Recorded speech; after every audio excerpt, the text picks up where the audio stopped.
repasar las instrucciones breves de la interpretación. Como saben, los webinars de Hearts cuentan con una traducción simultánea en español y en inglés. Les pedimos a toda la audiencia que por favor seleccione su idioma de preferencia, que se encuentra en la barra del menú en la parte inferior de la plataforma de Zoom. Allí pueden observar un icono en forma de globo que tiene la palabra interpretación. Por favor, escoger su idioma de preferencia y también les solicitamos amablemente a todos de mantener sus micrófonos cerrados durante la sesión. Así el panelista individual podrá activarlo al momento de empezar su presentación. En el chat puede dejar un saludo, indicar desde qué país se conectan, como muchos de ustedes ya lo están haciendo, y pueden utilizar la sección de preguntas y respuestas para dejar sus preguntas. Las iremos respondiendo progresivamente a través del transcurso del webinar. Sin más, y de nuevo, hoy vamos a hacer lo mejor con lo que nos facilita la tecnología. Va a ser un poco al estilo radio, pero de todas maneras tendremos un gran webinar y le paso la palabra al doctor Pedro Ordúñez de la sede de la Organización Panamericana de la Salud en Washington. Adelante, doctor Pedro Ordúñez. Gracias, Gloria, y gracias, colegas, a todos por la introducción. Tengo a bien darles la bienvenida desde la Organización Panamericana de la Salud aquí en Washington. Estamos en nuestro webinar de Hearts en las Américas. Hoy estamos tratando el tema de tratamientos, de protocolos estandarizados de tratamiento de la hipertensión y esta combinación y esta alianza con el Fondo Estratégico de la Organización Panamericana de la Salud, unidos en un solo propósito: cómo mejoramos el acceso universal a la salud, cómo mejoramos la calidad de los cuidados y cómo reconocemos las nuevas oportunidades para acceder a medicinas de calidad, a medicamentos de calidad a precios competitivos. Entonces, el webinar de hoy se sienta sobre la base de lo siguiente: si nosotros conseguimos tener protocolos estandarizados y medicamentos de calidad, y que esos medicamentos de calidad estén accesibles, entonces tenemos muchos chances de hacer que nuestros programas sean exitosos. En el día de hoy tenemos un programa de lujo, como solemos decir. Hoy a la antigua, como decía Gloria hace un minuto, no tenemos cámara ahora por alguna razón que no entendemos demasiado bien, pero vamos a tener los slides. Ustedes van a poder ver las presentaciones y van a poder escuchar a los panelistas que hoy nos acompañan. Vamos a tener una primera sesión que van a estar dedicadas a mirar el tema de los algoritmos. El primero es por qué necesitamos, la primera presentación es por qué necesitamos algoritmos de tratamiento con este acrónimo de SANE para mejorar el control global de la hipertensión. Déjenme adelantarles esto. ¿Por qué necesitamos algoritmos estandarizados?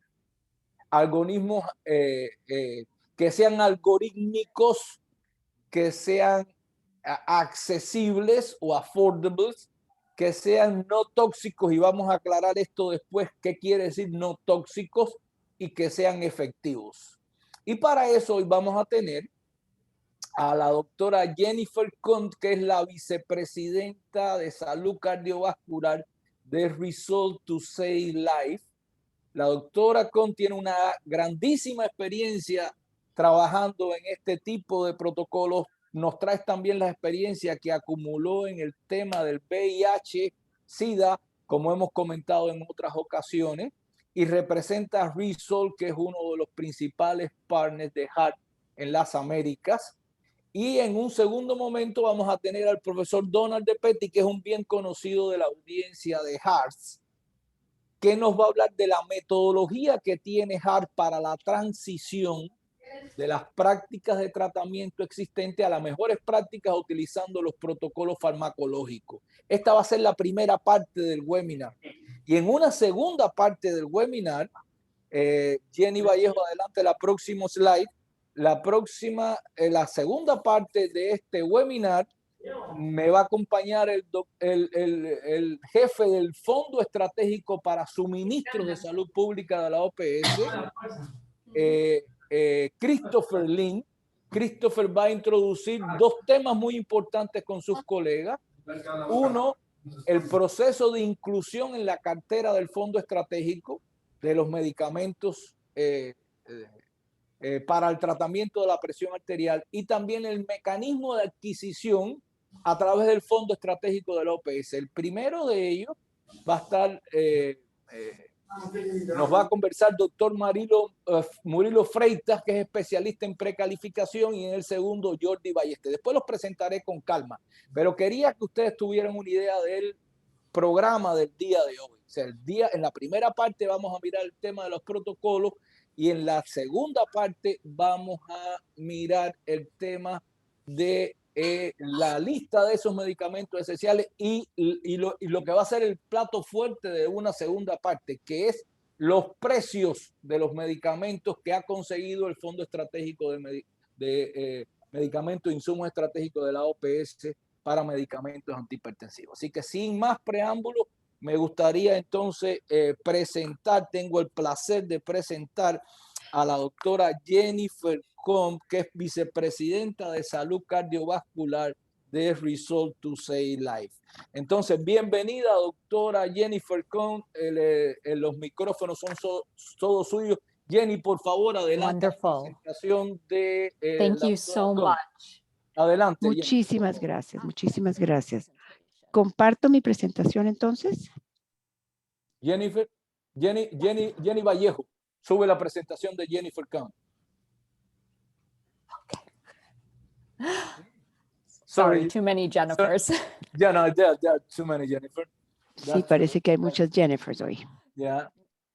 Well, I think I have. Yo creo in que my list I have 10 en mi Jennifer lista tengo in 10 class, Jennys. but I don't know. But I'm sure that No Jenny sé, Vallejo pero is just yo one in Washington, and creo que en Jennifer Washington hay una Comp sola, is the vice president of que es la Resolve. vicepresidenta de Resolve.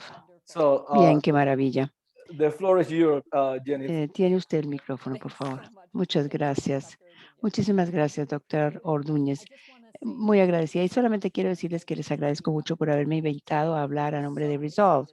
Estoy realmente muy emocionada con los oradores y los temas de este webinario y estoy esperando con interés la discusión. Debo decir que la OPS ha sido líder en el lanzamiento de HEART, un trabajo impresionante, sobre todo con respecto al lanzamiento y adquisición de medicamentos estratégicos. Me encanta poder aprender de ustedes también.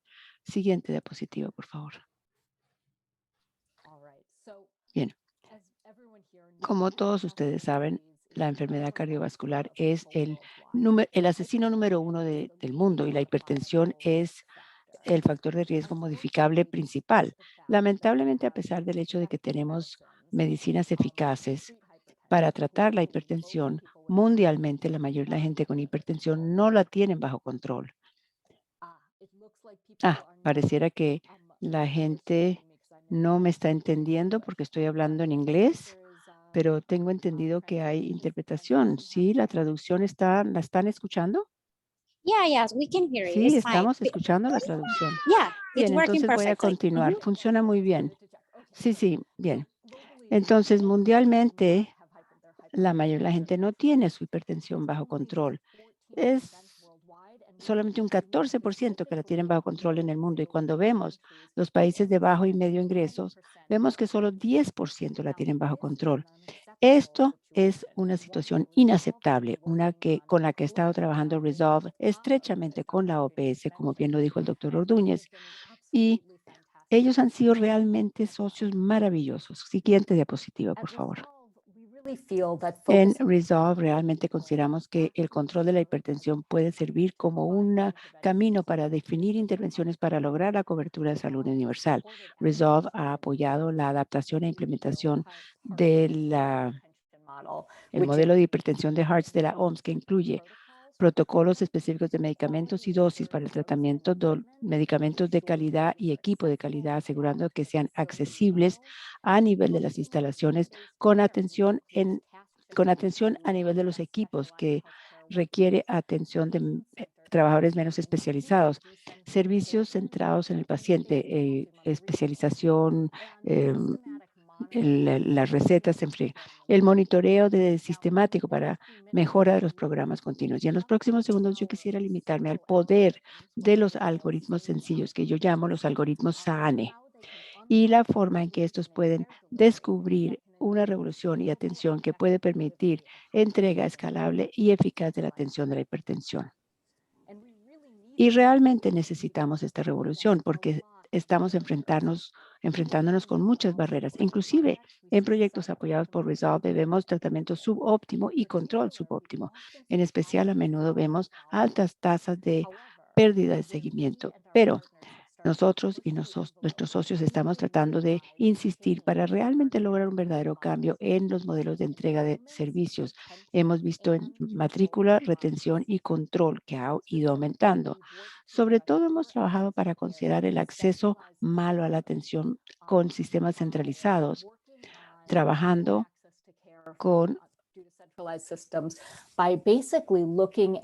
un análisis básicamente de la descentralización del diagnóstico, el tratamiento y la atención, hasta el nivel de atención primaria e inclusive a nivel comunitario.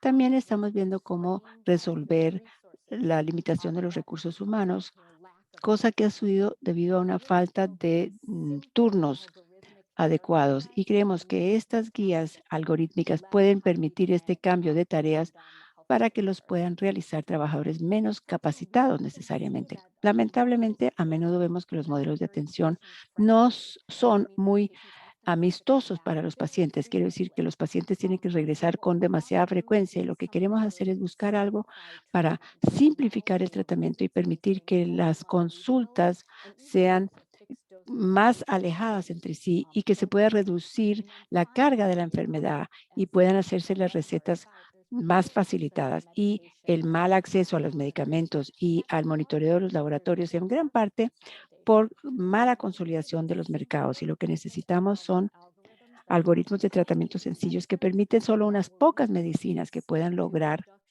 una reducción de precio, así como una racionalización de la adquisición y la cadena de suministro. Así que muchos de nosotros pensamos que para lograr la mejora es lo que yo llamo algoritmos SAANE. Y la sigla es sencillo, algorítmico, accesible, no tóxico y eficaz. Y estos algoritmos de SAANE pueden realmente ayudar a reducir las barreras de escala y lograr eficacia de la atención a varios niveles, sistema sanitario, los pacientes y los que pagan. Y aquí tenemos un ejemplo de este algoritmo de SAANE, sencillo y algorítmico. Tiene un mínimo número de pasos, tiene medicamentos y dosificaciones claras y específicas. Es accesible, es fácil de comprar, fácil de encontrar al mercado y no es muy costoso. No es tóxico porque utiliza medicamentos que tienen pocos efectos secundarios y no requieren mucho monitoreo laboratorio. Y el índice terapéutico permite una descentralización y puede permitir el cambio de tarea. Es eficaz, se ha demostrado que se logra y mantiene el control de la hipertensión. Pero el verdadero poder de estos algoritmos SAANE es que permiten otra serie de intervenciones clave que ayudan a realizar sistemas beneficiosos y sostenibles para los pacientes, sistemas sanitarios. Entonces, Primero hablemos de cómo estos algoritmos SANE pueden apoyar a los sistemas de salud. No es raro saber que en muchos de los países de ingresos bajos y medios hay una escasez de recursos humanos en el campo de la salud. Así que al aumentar el número de programas para la VIH, para la hipertensión o atención primaria integrada, es necesario que nos aseguremos de utilizar los pocos recursos de manera racional. Y los algoritmos de SANE nos permiten hacer justamente eso. Nos permiten compartir las tareas entre las enfermeras o los trabajadores comunitarios porque son fáciles de hacer, se les puede enseñar fácilmente, siguen una serie de pasos muy sencillos y además, debido a ello, tienen la posibilidad de reducir la inercia terapéutica porque el clínico sabe exactamente qué hacer. Y nuevamente, el hecho de que son seguros y tienen pocos efectos secundarios quiere decir que tiene un índice terapéutico muy amplio y minimiza el riesgo, o sea, permite el cambio de tarea. Y no solamente este cambio de tarea es positivo para los sistemas sanitarios, sino que resulta que este tipo de cambio de tarea algorítmico para el tratamiento del paciente es bueno para el paciente también. Este trazado muestra una revisión sistemática que nos muestra, es un metaanálisis del cambio de tarea para la hipertensión del Lancet. Nos muestra estudios que han comparado este cambio de tareas, incluidos los que utilizan la atención algorítmica para el pasamiento de los pacientes, resultó en un mejor control de la hipertensión comparado con los estándares. También hemos visto esto en otras áreas como el VIH, porque estos algoritmos de SANE facilitan ese cambio de tareas y esa descentralización, llevando la atención más cerca del paciente. Y facilita la descentralización hasta el nivel de la atención primaria, que también lleva el tratamiento más cerca del paciente, es más fácil para ellos accesarlo, reduce los costos de transporte, de espera y mejore la retención y la atención. En estos proyectos, una de las intervenciones más poderosas que hemos visto para aumentar el control y la tasa de retención es justamente esta descentralización de la atención que es facilitada por los algoritmos SANE.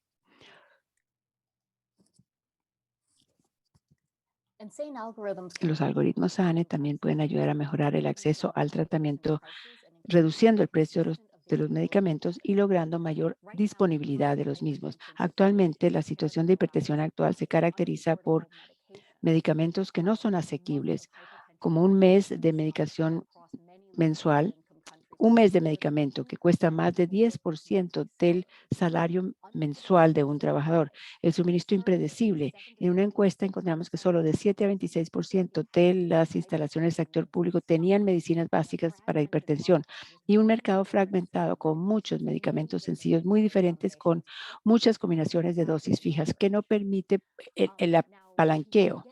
Ahora, podemos lograr un mercado más consolidado a través de estos algoritmos de SANE, porque estos limitan el número de medicamentos que el comprador puede comprar y significa que pueden aumentar el volumen, aumentar el poder de adquisición de los compradores y las fabricantes pueden lograr economías de escala.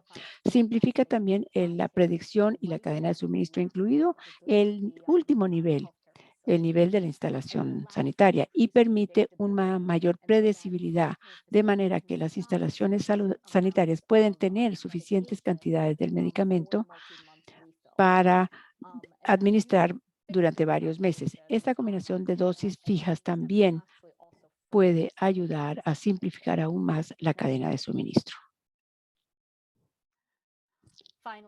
Y por último, desde el punto de vista de los sistemas sanitarios, el uso de estos algoritmos de SANE permiten atención en donde son limitados los recursos de laboratorio. Por ejemplo, estos algoritmos SANE que comienza con el bloqueador del canal de calcio puede reducir o eliminar la necesidad de monitoreo de laboratorio.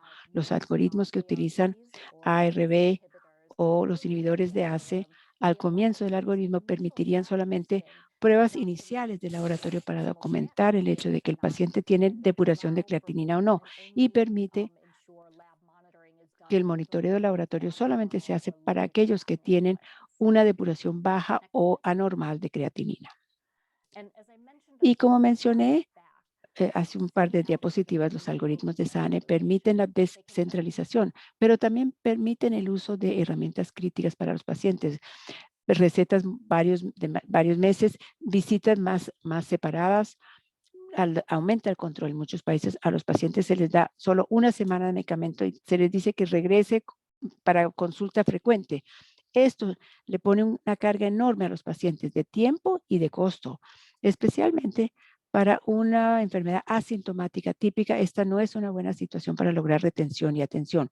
Y en los costos vemos una enorme brecha en los pacientes matriculados. Se pierde mucho de los pacientes en el seguimiento, así que tenemos que buscar intervenciones que permiten la descentralización de modelos que son útiles para el paciente, racionalizando la adquisición para limitar el número de medicamentos clave para el algoritmo de SANE y llegar a una situación en la que cada clínica puede tener suficientes medicinas confiablemente para poder dar medicamentos para varios meses para los pacientes.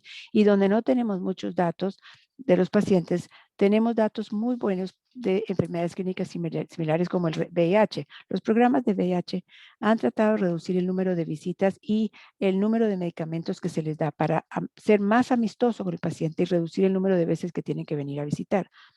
Las enfermedades crónicas muestran una asociación del programa de visita de retención y atención y las brechas de medicamentos en una enorme cohorte de pacientes infectados con VIH. Y básicamente los intervalos de más meses indicaban que se lograba una mayor retención y mejor atención. Y por último, los pagadores, sea que esté financiado por donantes, gobiernos o los mismos pacientes.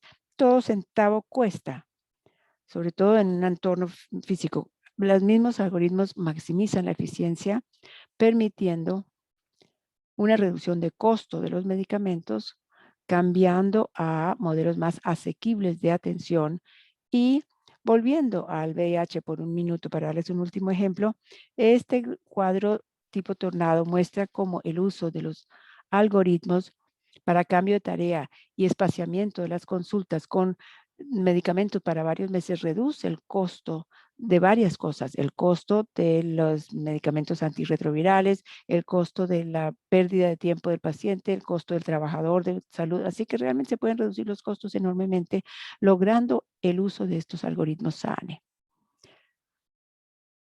Para concluir, realmente ha llegado el momento en que abramos el potencial de aumentar los programas o mejorar los programas de hipertensión. La OPS está ayudando mucho en este campo, pero existe la necesidad urgente de tener estos algoritmos SANE específicos para las guías normativas y las guías nacionales.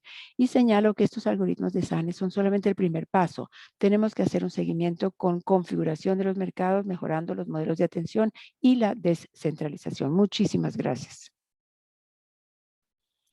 Bueno, excelente presentación de la doctora Jennifer Cohn de Resolve to Save Lives, vicepresidenta de salud cardiovascular de Resolve to Save Lives. Este tema es definitivamente un tema esencial en la capacidad de éxito que tiene nuestro programa. Yo quisiera seguir insistiendo en este asunto. Recordemos que en muchos de nuestros países todavía acceder a los medicamentos para la hipertensión y acceder siempre a medicamentos de calidad y acceder siempre y tenerlos disponibles es un gran problema.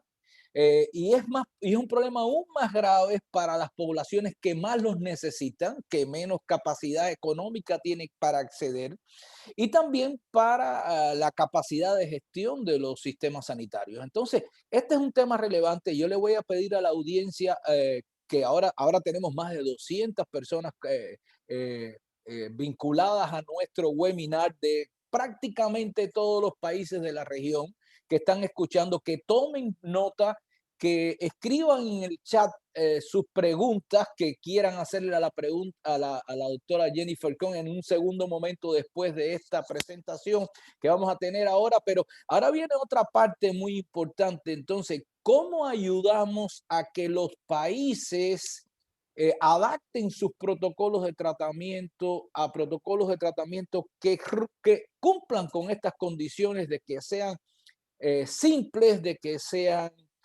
accesibles, de que sean no tóxicos, de que sean efectivos, como la doctora Cohn estaba reclamando ahora? Para eso yo presento a nuestro segundo panelista del día de hoy. El segundo panelista es el profesor Don De Petty. Don De Petty es uno de nuestros asesores pioneros de la iniciativa HART, que lo conocen en toda nuestra región. Don De Petty es profesor distinguido de medicina de la Universidad de Carolina del Sur y tenemos el honor de que nos acompañe aquí Jenny Vallejo. Por favor, la presentación del profesor Don De Petty. Adelante, profesor Don De Petty, la sala es suya. Adelante. Pedro, thank you very much. The first thing I want to ask is, Jenny, I don't see. Jenny, no veo mi presentación todavía en la pantalla. Por favor, si pudiera ayudarme con esto, por favor. Ah, bien, bien, bien. Ah, qué bien, maravilloso, ya está ahí. Muchas gracias por la amable invitación a unirme a este webinar. Veo que hay más de 200 personas y estoy muy, muy contento. La doctora Kohn nos habló de la razón por la cual y también cómo proceder a tener un mayor control de la hipertensión arterial. Yo quiero reforzar el por qué, pero quiero concentrarme en el cómo hacerlo en términos de hacer la transición de una práctica existente de terapia y usar las mejores prácticas utilizando los protocolos optimizados. La siguiente, por favor. Bien, la doctora Kohn ya nos ha mostrado esta diapositiva. No es nada nuevo. Todos los que estamos aquí conocemos esto. Hay un mal control a nivel mundial, especialmente en los países de bajo y mediano ingreso. Pero quiero mostrarles otra cosa y es una urgencia que existe en los países de mayores ingresos. La siguiente diapositiva, por favor. Estos datos son un choque para todos nosotros. Fue algo que nos dejó alarmados a todos. Bien, quiero compartir el video con ustedes. Gracias, Jenny.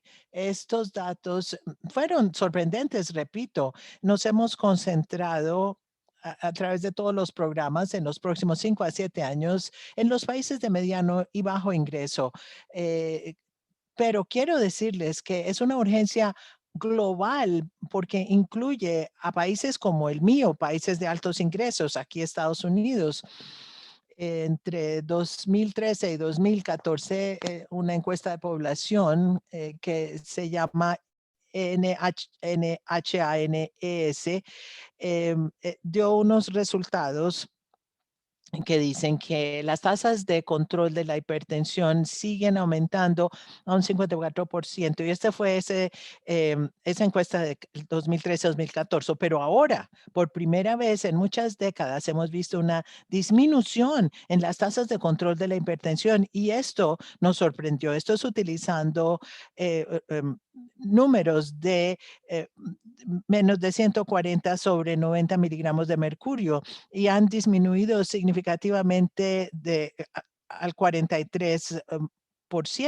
Pero si utilizamos los criterios de menos de 130 sobre 80 miligramos de mercurio, la tasa de control de la hipertensión en este país sería 19% en la encuesta que se hizo en 2017-2018. Y esta disminución en el control es paralela al aumento reciente en la morbilidad y mortalidad con la enfermedad cardiovascular. Entonces, esta es una gran urgencia. Si miramos entonces la siguiente diapositiva, podemos observar lo siguiente.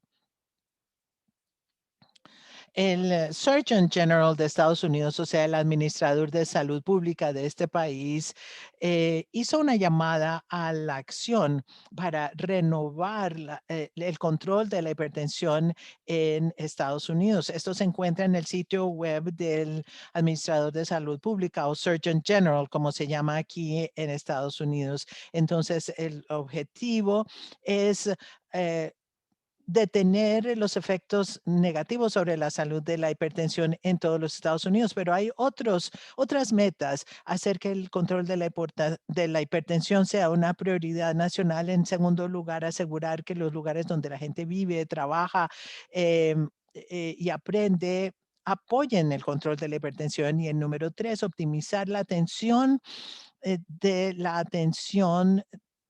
al control de la hipertensión utilizando formularios sobre hipertensión y un protocolo de tratamiento que se ha simplificado. Entonces, ¿cómo logramos esto? Porque aquí tenemos la plataforma escalonada.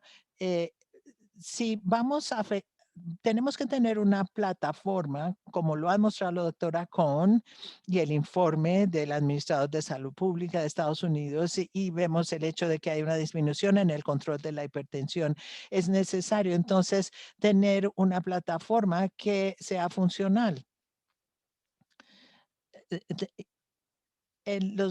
Entre 1950 y 1960 no teníamos información que nos dijera que bajar la presión arterial tenía un efecto importante, pero a medida que hemos aprendido y a medida que tenemos otras medicinas, hemos empezado a utilizar la terapia contra la hipertensión, y los esfuerzos iniciales tienen que ver con lo que llamamos la atención escalonada. Básicamente iniciamos con una medicina. En ese primer paso era un diurético tiacídico o similar a un diurético tiacídico, y luego teníamos un segundo agente. En el segundo paso se maximizaba esto, luego se iniciaba un tercer, y estos eran los escalones de esta terapia escalonada. Pero luego pasamos a un cambio para empezar a dar atención individualizada.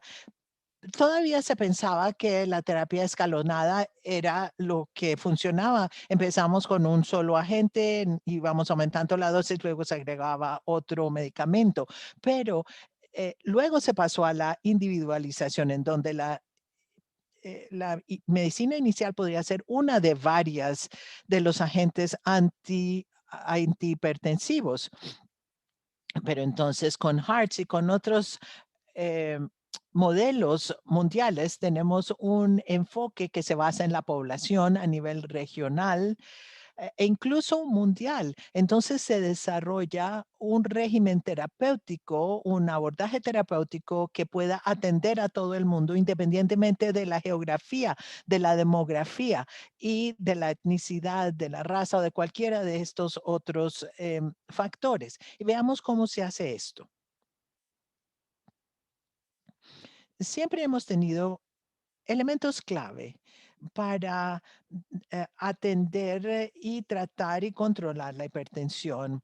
Esta diapositiva me recuerda que si utilizamos un enfoque con base en la población, las medicinas tienen que ser estandarizadas, tienen que estar disponibles ampliamente, tienen que estar integradas en formularios pequeños, pero amplios, con protocolos de tratamiento que sean claros y directos. Esto no es nuevo para el sistema HEARTS, pero tenemos que hablar de cómo hacerlo y cómo hacerlo de manera más rápida. La siguiente diapositiva, por favor. Bien, como lo sugirió la doctora Cohn y ya no lo demostró, existen muchas barreras, pero si utilizamos un formulario estandarizado y un protocolo de tratamiento estandarizado, podemos superar muchas de las barreras al control de la hipertensión. En primer lugar, podemos resolver el problema del cumplimiento del tratamiento. También podemos solucionar el problema de la inercia terapéutica, y la inercia terapéutica puede ser el problema por el cual no podemos tener tasas de control de la hipertensión más grandes, y también puede manejar el problema de la falta de cumplimiento de las pautas de tratamiento. Son cosas que no seguimos. Por último, mejora los problemas relacionados con el suministro, la distribución y el costo de las medicinas. Entonces hay muchas razones por las cuales hay que hacerlo. Y entonces nos preguntamos cómo. Bien, la mayoría de las pautas o directrices, tanto mundiales como regionales, recomiendan una de 3 clases de medicinas para el tratamiento de la hipertensión: los diuréticos, especialmente las tiacidas y los similares a tiacídicos. Luego tenemos los inhibidores, ya sea los bloqueadores de los receptores de la angiotensina, o los ACE, que son los inhibidores de la eh, ah, enzima convertidora de angiotensina. Y también tenemos los antagonistas del calcio.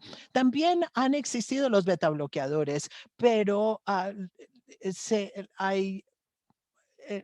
tenemos que incluir los betabloqueadores si existen ciertas indicaciones específicas para ayudar en la reducción de la hipertensión arterial. Empecemos con cuáles serían las características ideales de las medicinas individuales si fuéramos a desarrollar una y si fuéramos a incluirla dentro de nuestro abordaje o nuestro algoritmo de tratamiento.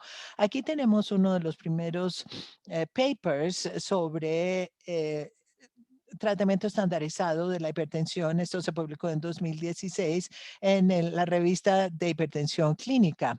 Bueno, tiene que ser eficaz para reducir la presión arterial, tiene que ser seguro, tiene que ser bien tolerado con pocos efectos secundarios, tiene que ser apoyado por los ensayos clínicos, tiene que ser asequible, disponible, también con una formulación de dosis de una vez al día.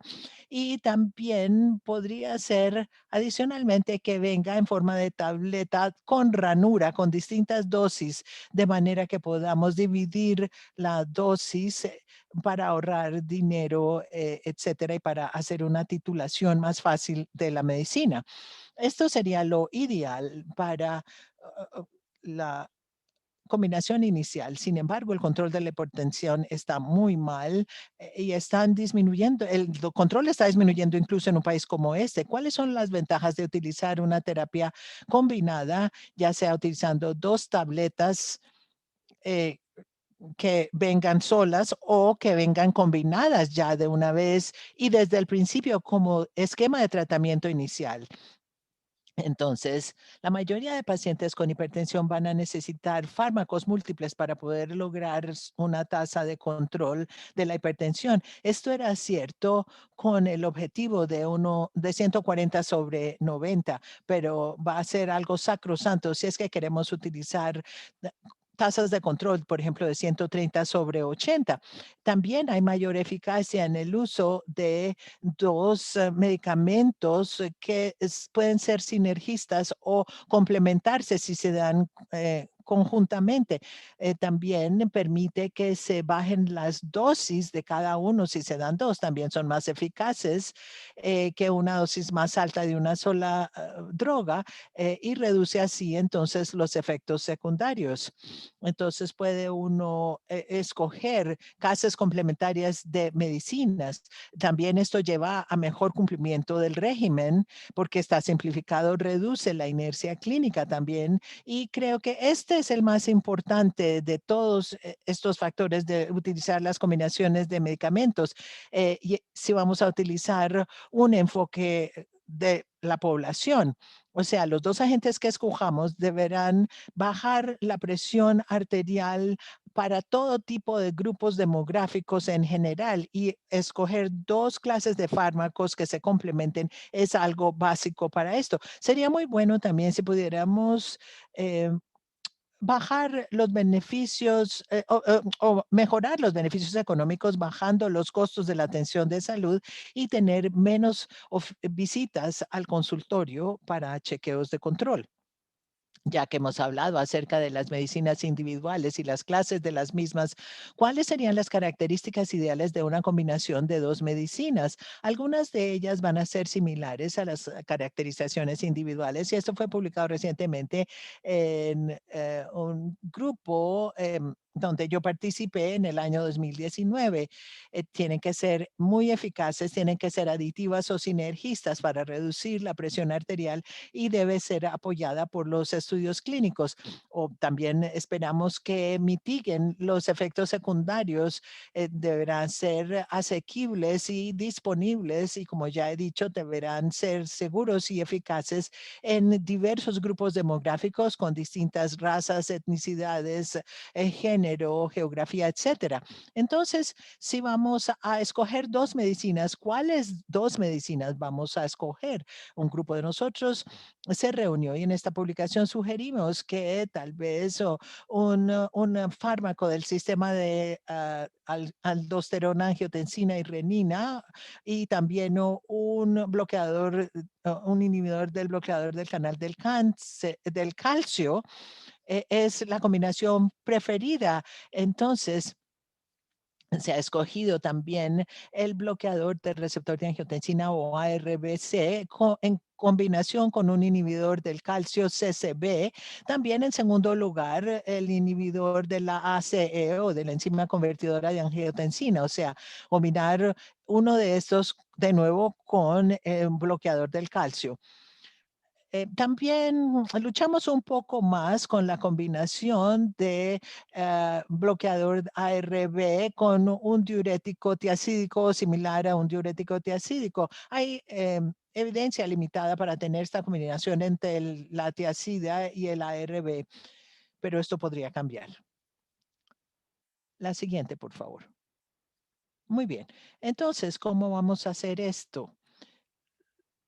Lo que propondríamos sería, en primer lugar, seleccionar las clases farmacológicas aceptadas y escogidas que estén disponibles. Luego, seleccionar los agentes individuales dentro de cada clase. Podemos tener un agente primario y un agente secundario. Y por último, tenemos que lograr que estas medicinas se entreguen y que la persona pueda tomarlas, y tienen que ser entonces aceptables y asequibles para los grupos que las van a tomar. Y entonces la siguiente pregunta es, ¿cómo vamos a implementar este protocolo? Esta publicación que está en la lista de referencia para este webinario acaba de ser publicada en el año 2020. Hay un gran grupo de autores que participaron y este artículo buscaba describir el cómo adoptar y transicionar a un protocolo o algoritmo individualizado y mantenerlo constante. Y el módulo más apropiado es el módulo E, que es el que se utiliza en el sistema HEARTS.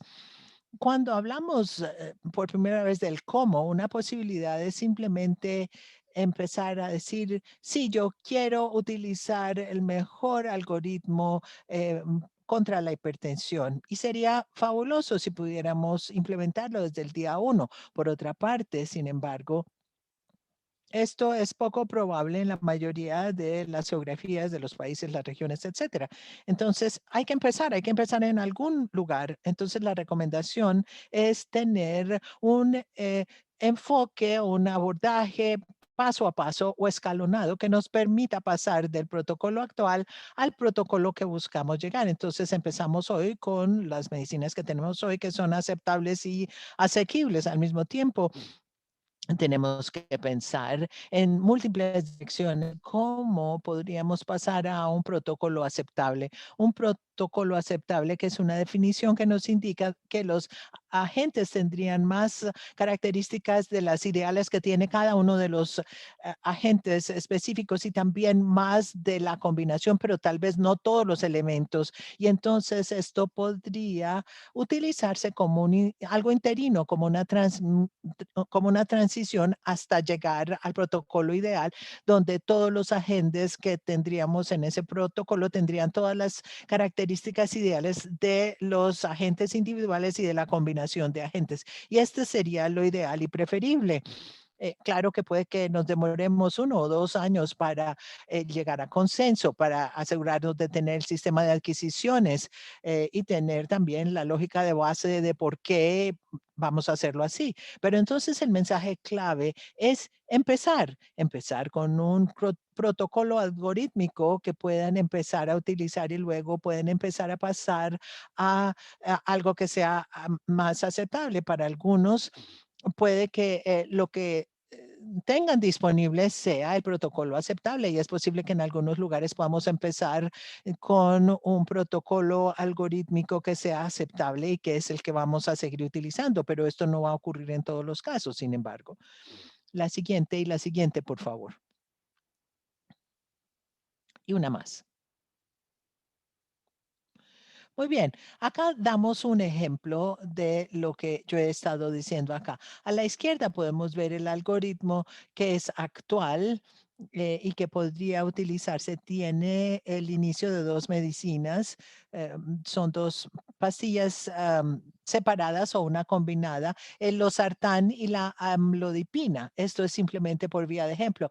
Si el paciente no está controlado, se duplica la dosis y luego se agrega finalmente la hidroclorotiazida. Si todavía no se controla, entonces se duplica la dosis de la hidroclorotiazida. Entonces, este podría ser un protocolo actual, pero también podría ser un protocolo aceptable. Sin embargo, no es lo ideal, no es lo preferido. ¿Por qué? En primer lugar, el losartán es un bloqueador del receptor de angiotensina de corta acción y entonces sería ideal si esa medicina fuera una formulación que fuera para usar solamente una vez al día. Desde el punto de vista de la farmacodinámica y no solo las mediciones de los niveles sanguíneos del fármaco. Luego también el diurético que se está utilizando es la hidroclorotiazida. Otros preferirían otro tipo de diurético. De nuevo, entonces estamos acá dando un ejemplo de lo que puede ser un protocolo actual. Ahora pasemos a la siguiente. Entonces, aun cuando el algoritmo que está a la izquierda o ese protocolo, si existiera en este momento, debería ponerse empezarse a utilizar desde ahora porque podría ser aceptable para algunos, pero podríamos también iniciar el proceso de hacer la transición a un protocolo ideal. Pero esto de nuevo es solo un ejemplo aquí en este protocolo que es, digamos, preferido en comparación con el otro, pero claro que todo depende de quién lo mire, quién decida. Todo es muy individualizado. Tenemos el telmisartán, que reemplaza entonces al losartán, porque el telmisartán es realmente uno de acción prolongada que se da solamente una vez al día y permanece en buenos niveles. Sigue teniendo la almodipina, o sea, el bloqueador del calcio, y se ha agregado la clortalidona como el diurético. Entonces, si no podemos ir a este más ideal, a este preferido, de una vez podemos empezar con otro que tuviéramos establecido y vamos haciendo la transición gradualmente. Bien, hagamos un resumen entonces. Hacer la transición de prácticas terapéuticas actuales a las mejores o las prácticas óptimas utilizando protocolos farmacológicos, debemos tener en cuenta lo siguiente. Debemos utilizar un abordaje estandarizado y simplificado para la detección y tratamiento de la hipertensión. Tenemos que desarrollar un formulario pequeño específico de medicinas para poder utilizarlo en el sistema de atención primaria para el tratamiento de la hipertensión con clases recomendadas de agentes antihipertensivos. También podemos implementar un protocolo de tratamiento farmacológico directo, claro, que utilice una terapia de combinación con una dosis fija, que sería mejor para adherencia al tratamiento y empezar con la mitad de la dosis máxima como tratamiento inicial contra la hipertensión. Y por último, hagamos el trabajo de hoy y consideremos el trabajo de mañana hoy también. Empleemos entonces un abordaje escalonado, empezando con un protocolo que pueda empezarse desde ya y que sea aceptable.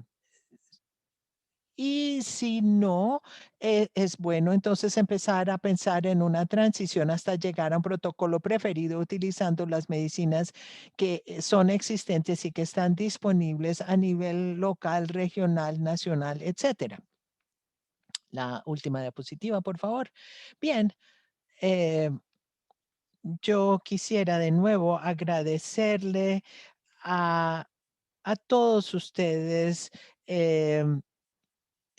Doctor Ordúñez, a usted y a todos los miembros del grupo. He estado en este grupo desde el principio y estoy feliz de ser parte del equipo Hearts y de estar trabajando con ustedes. Muchas gracias.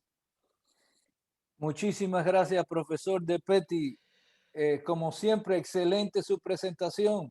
Pues mire, hemos hecho una combinación tremenda aquí entre la doctora Jennifer Kuhn y el doctor De Petty diciéndonos, mire, es hora ya de que cambiemos las cosas, ¿no? Imagínense ustedes que ahora mismo están implementando la iniciativa 16 países de la región. Yo le quiero dar la bienvenida formal a 4 más países que tenemos nuevos, Jenny y Don.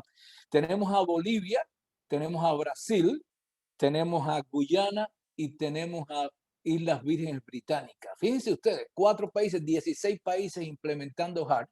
Ahora tenemos cerca de 800 centros de atención primaria implementando este modelo en la región y tenemos una proyección de crecer a cerca de 75,000 centros de salud para el 2025, solamente contando los 16 países. Entonces, fíjense ustedes, este es un problema tan grave, tan serio y tan frecuente que tenemos que buscar soluciones más prácticas. Aquí en la audiencia, Jenny y Don, ¿sabe? Tenemos los funcionarios del Ministerio de Salud, tenemos los funcionarios de compra, tenemos los clínicos, tenemos profesores y tenemos también implementadores de la iniciativa a nivel primario. Y ellos se están volviendo todavía locos porque no saben cómo manejar este tema. Incluso ahora, durante el COVID-19, han tenido muchos países, se han agotado los medicamentos, se acabaron los stocks, no tuvieron manera de reponer eso de una manera efectiva y muchos de los pacientes con enfermedades crónicas se quedaron sin tratamiento, sabiendo además que eran los que más riesgos tenían de sufrir unas complicaciones del COVID-19. Entonces, yo tengo una primera pregunta para la doctora Kuhn, ¿no? Ahora tenemos aquí funcionarios de los ministerios de salud y tenemos funcionarios también de compra y tenemos funcionarios que definen los formularios. ¿Por qué usted cree que ahora es el momento de transitar desde esto que yo en algún momento le llamé open bar? You know what I mean open bar means, you know? Usted tiene ahí una gama de 20, 30 medicamentos. Los ministerios de salud de pronto tienen que garantizar 30 medicamentos antihipertensivos para 30, 40% de la población. Y entonces es imposible cumplir con esto. ¿Qué usted le recomendaría a los funcionarios de los ministerios que le están escuchando ahora y por suerte la están viendo porque ahora ya tenemos cámara? Que usted le diga ahora, bueno, ¿por qué cosa es el momento ahora de pasar a estos protocolos que usted menciona? Adelante.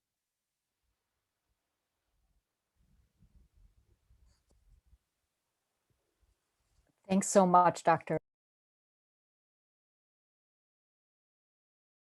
Muchas gracias, doctor Ordúñez. Me parece una pregunta estupenda y muy oportuna. Una cosa que diría yo es, sobre todo en estos momentos de crisis, el tener un tratamiento limitado, seguro y claro, permite la posibilidad de almacenar y distribuir las medicinas de manera mucho más factible. Cuando yo trabajaba en MSF, estaba en cómo manejar el VIH en entornos inestables. Y una cosa que reconocimos muy rápidamente era la necesidad de centrarnos en una combinación única de dosis única y tener la mayor cantidad almacenada posible para las instalaciones del menor nivel para que pudieran responder rápidamente y pudieran dar las recetas para un periodo más prolongado. Y en esta forma realmente lográbamos utilizar formularios sencillos, limitados, protocolos sencillos, combinaciones de una sola dosis para uniformizar las cadenas de suministros, limitar lo que almacenábamos en las instalaciones de salud y rápidamente poder administrar esa medicina a los pacientes que la necesitaban, inclusive en los momentos de crisis. Así que yo diría que en realidad la COVID simplemente resalta cuánto necesitamos buscar estas medicinas más simplificadas. Y como médico de enfermedades infecciosas, lamentablemente debo decir que esta no será nuestra última pandemia. Perdón, Pedro, soy Don. No tengo la traducción al inglés y me parece que estoy perdiendo algo. Si usted pudiera repetir la pregunta, esté consciente de que yo estoy escuchando solo el español. Es que debe estar mal conectada su interpretación. Debe conectarse al inglés. Debe escuchar el original audio.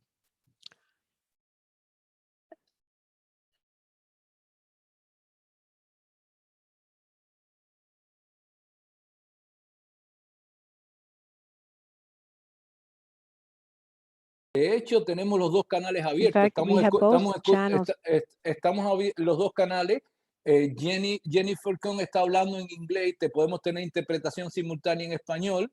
O sea, solamente tienes que en el botón de interpretación simultánea ponga español, y si usted está hablando en inglés solamente se queda en inglés. Sí, adelante Jennifer. Sí. ¿Algo más, Jennifer, quieres añadir a esta? El doctor de Petty pregunta dónde está el botón de la interpretación. Está en el menú de... Ok. Sí, adelante, Gloria.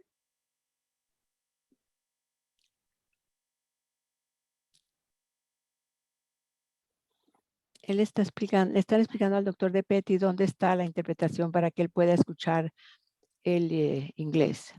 Es increíble. Pedro, ¿le quiere repetir la pregunta para Don? No, todavía pregunta Don. Ahora voy a hacer la pregunta a Don. Sí, ahora voy a hacer la pregunta a Don. Pero yo creo que Jenny nos ha llevado de nuevo, porque es muy importante, en esta audiencia de este webinario es un poco particular, ¿no? Tenemos los funcionarios de compra, tenemos los funcionarios de medicamentos, tenemos quienes deciden los formularios en los países. Y es muy importante que ellos estén escuchando de primera mano, ¿no, verdad? ¿Por qué cosas es importante hacerlo ahora? Y quizás tengamos un poco de caos con todo este tema del COVID-19 y a veces no sabemos cómo responder. Y creo que este es un momento muy oportuno, y porque tenemos otras condiciones que vamos a explicar en un segundo momento. Pero quería ir entonces al profesor de Petty y le hago la pregunta del $1.000.000, ¿no? Bueno, Don de Petty, ¿por qué entonces ya hoy el tema de las combinaciones dosis fija era todo como un mito? Los clínicos, no todos los clínicos estaban muy satisfechos con este asunto, ¿no? Y no se sentían muy confiados con utilizar combinaciones a dosis fija, por una parte. Y por otra parte, los precios de las combinaciones de dosis fija eran realmente más caros, entonces, en muchos sitios. Entonces, tampoco esto estimulaba que se utilizara combinaciones de dosis fija. Y por otra parte, los pacientes tampoco saben mucho de este asunto de combinaciones de dosis fija para la hipertensión. Incluso algunos están preguntándonos en el chat, ¿qué tal si nosotros compartimos los algoritmos de tratamiento con los pacientes y también los hacemos parte más activa de su tratamiento? Entonces, yo quería oír su opinión como profesor de medicina, enseñando a los nuevos médicos, ¿qué tenemos que pensar los nuevos médicos de ese asunto, no? Y cuando ahora vemos que la combinación en dosis fija está en las guías principales de hipertensión del mundo. Adelante, profesor de Petty. Thank you, Pedro. Muchísimas gracias, Pedro.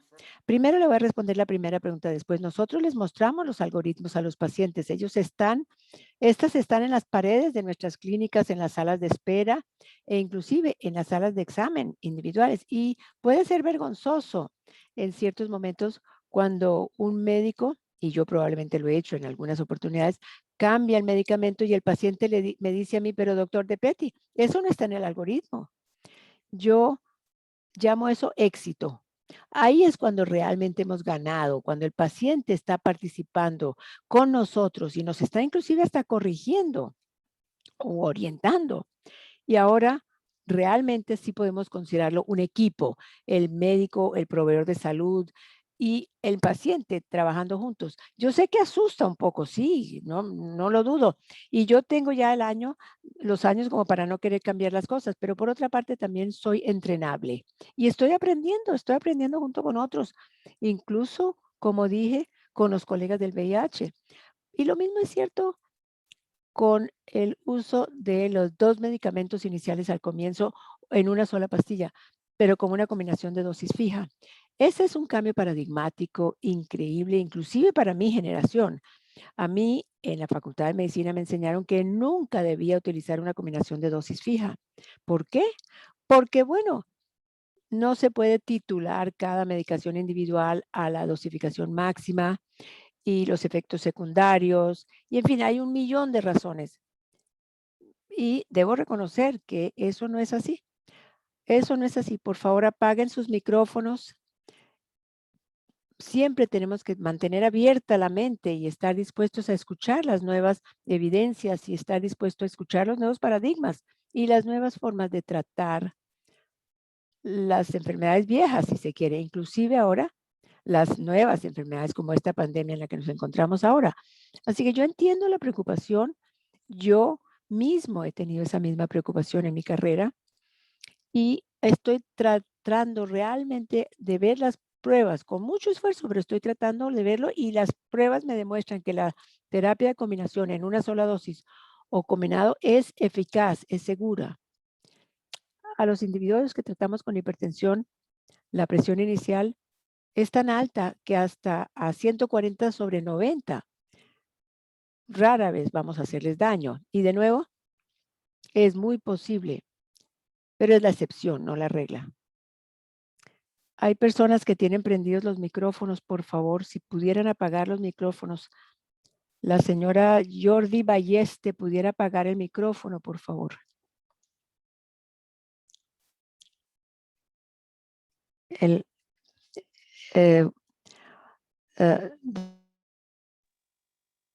Bueno, muy bien, muy bien. Yo creo que hemos avanzado con dos planteamientos del problema muy importantes, ¿no?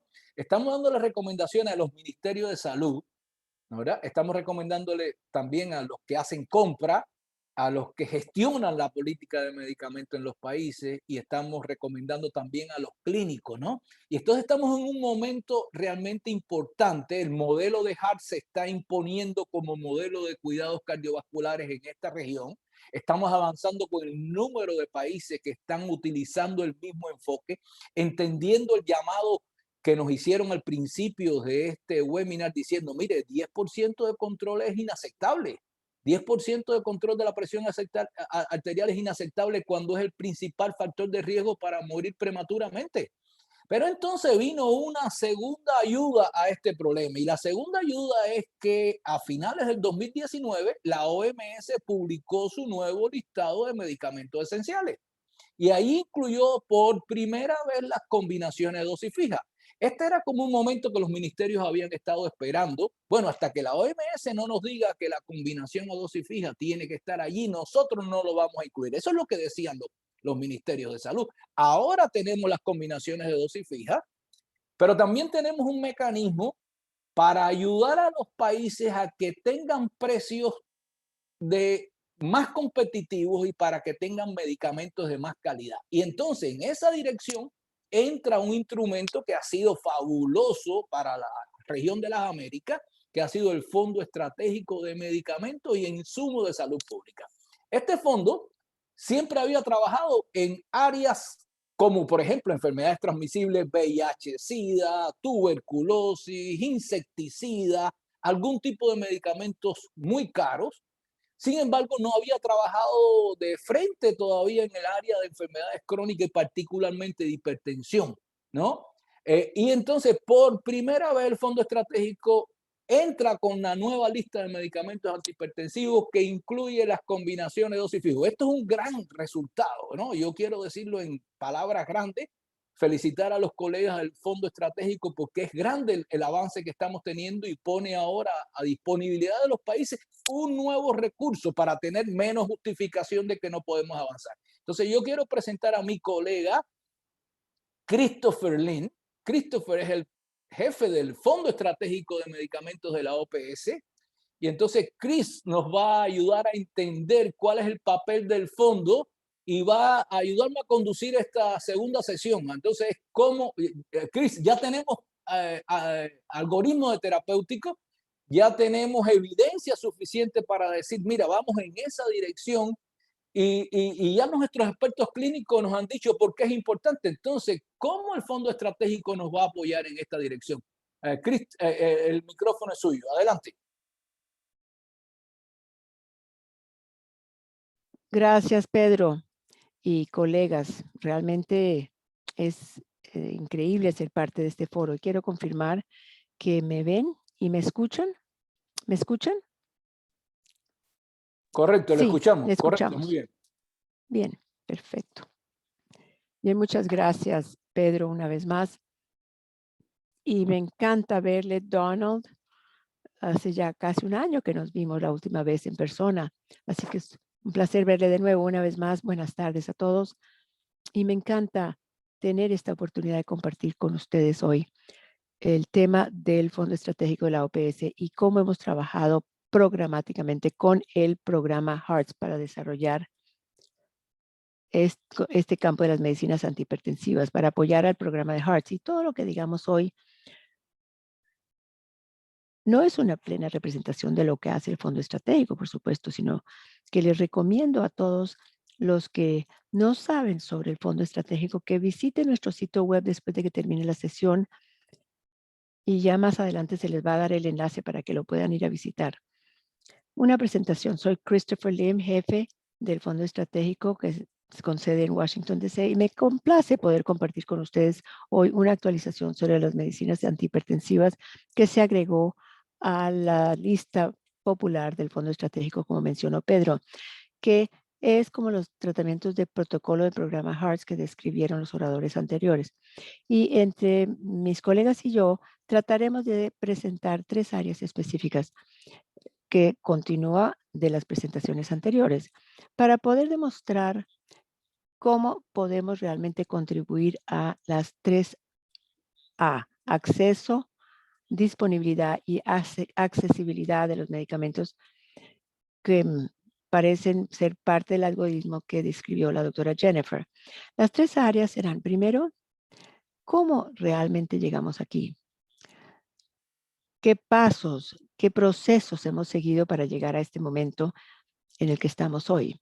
Y también una descripción del riguroso proceso que utiliza el Fondo Estratégico de calidad, gobernanza y control, y asegurando competitividad comercial y transparencia para lograr propuestas de máximo valor a nuestros Estados miembros. Y el último tema del que hablaremos es el proceso general de siguientes pasos y qué pueden hacer los otros Estados miembros e instituciones para trabajar con los ministerios, la representación de la OPS y el Fondo Estratégico para lograr esta colaboración. Siguiente diapositiva, por favor. Como pueden ver aquí, el programa de HEARTS comenzó inicialmente con 50 moléculas y 100 concentraciones en el 2016. Progresivamente, con el paso de los años, lo hemos reducido a 9 moléculas y 15 concentraciones, como ven aquí, que está muy en línea con los protocolos de tratamiento recomendados por la OMS y la iniciativa HEARTS. Este es el resultado de un trabajo programático que hemos realizado con el programa de HEARTS, alineando las mejores prácticas, estableciendo consensos para que lo que veamos aquí en realidad es todo lo que vemos, es un consenso con los diferentes países participantes, alineando la estrategia o estandarizando los protocolos de tratamiento con menos ramificaciones y protocolos como los descritos por el doctor Donald, y el uso de menor número de clases de tratamientos, así como las combinaciones de dosis fija que fueron introducidas en el 2019 en nuestra nueva cartera. Siguiente, por favor.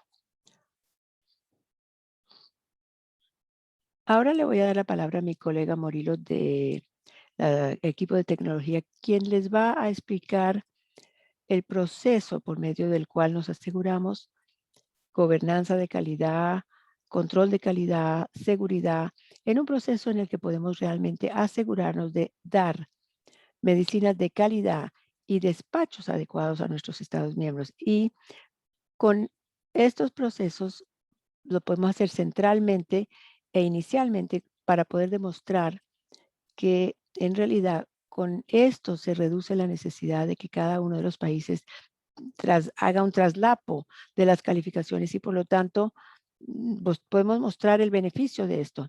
Aquí tenemos un ejemplo de una propuesta de beneficio en donde se pueden lograr cosas al trabajar con el fondo estratégico.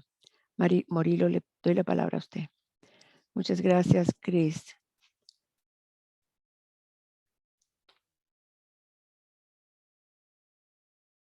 La idea de presentarle muy brevemente las informaciones relacionadas, mucho más relacionadas a la calidad y aseguramiento de esta calidad de los productos que van a estar disponibles para consumo. Entonces, aquí solo una breve introducción hablando que todo que hacemos de aseguramiento de la calidad tiene todo que ver primero con la selección basada en evidencias, sin duda, en los protocolos clínicos aprobados por la OMS o recomendados por la OMS y también por la lista esencial de medicamentos de la propia OMS. En base a todo este criterio básico, se escoge los productos a entrar en la lista del fondo estratégico.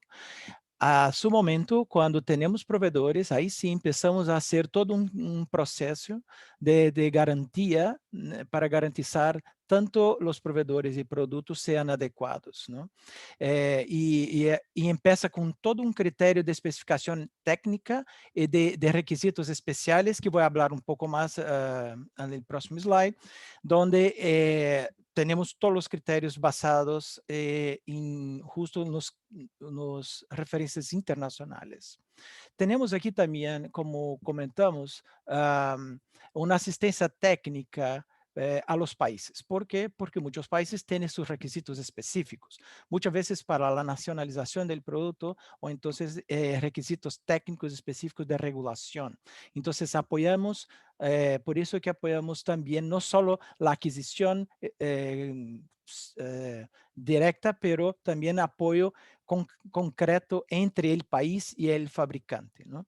Y por esto acompañamos todo el ciclo de la selección, de adquisición y distribución de este producto hasta llegar al país. Entonces, que incluye ahí todos los criterios también de entrega hasta que el país pueda ser el que reciba y distribuya en su nivel interno. Y todo esto le llamamos de aseguramiento de la calidad. Aquí es, como comenta justo la definición, es mucho más amplio que solo mirar, hacer un control de calidad, ¿no? Entonces, hacemos un criterio más amplio. Y vamos aquí, el próximo slide, por favor, que vamos a especificar algunos pocos detalles para ustedes adicionales. Bueno, empezamos primero para escoger un producto por un criterio de elegibilidad. Entonces, cuando hablamos de calidad primero, esperamos y buscamos primero si un producto es precalificado por la OMS.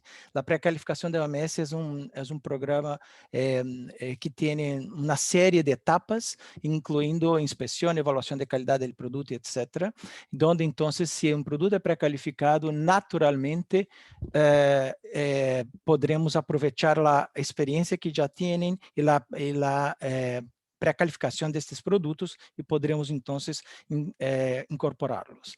En caso del producto no ser precalificado, también podremos recorrernos a otras autoridades, ¿no? Y estas autoridades que ya está definido por nuestros procedimientos, tienen que ver con o una autoridad reguladora que sea considerada de referencia regional, donde tenemos un programa de acompañamiento de estas autoridades, que son 8 en nuestra región, y también, además, las propias autoridades de alta vigilancia que la propia OMS define, que son las Stringent Regulatory Authorities en inglés. Entonces, en la práctica, tenemos criterios para tanto buscar proveedores que sean precalificados quanto no precalificados. De qualquer maneira, evaluamos os seguintes critérios de calidad de este produto. Primeiro, temos que ter um produto que tenha uma prueba de registro e comercialização em algum país, destas autoridades que consideramos elegíveis. Sem dúvida, tem que ser, se é um produto genérico, ter uma prova de equivalência terapêutica. Claro, ter os certificados de boas práticas de manufatura adequados e current, não? E atuais. Los estudios de estabilidad, tanto los acelerados quanto de largo plazo, tenemos que tener, y muchas veces de estrés. Hoy en día, cada vez más, los estudios cíclicos también se aplican en base independientes, claro, a mucho más los productos que sean los biológicos. Las especificaciones del produto acabado são essenciais, em sempre mirando, sem dúvida, a parte de especificações de las farmacopeias e os critérios de limites de identificação. E aí vem todas as informações que vão estar disponíveis a los clínicos, por los insertos, as informações que estão em las cajas, los labelings, etc. Isto todos são conferidos por nós. E por fim, conhecer todo o historial de segurança do produto, onde há documentos que consolidan esta información, como son los informes periódicos de seguridad y los de beneficio-riesgo, ¿no? Y al final, sin duda, consolidamos esta información y acompañamos este producto en el mercado. O sea, todo lo que pasa a lo largo del tiempo de uso, en cuanto tenemos un acuerdo de compra de producto, acompañamos claramente este producto. Entonces, resumidamente, la parte de aseguramiento de calidad es lo que hacemos rutineramente en nuestro trabajo. Muchas gracias.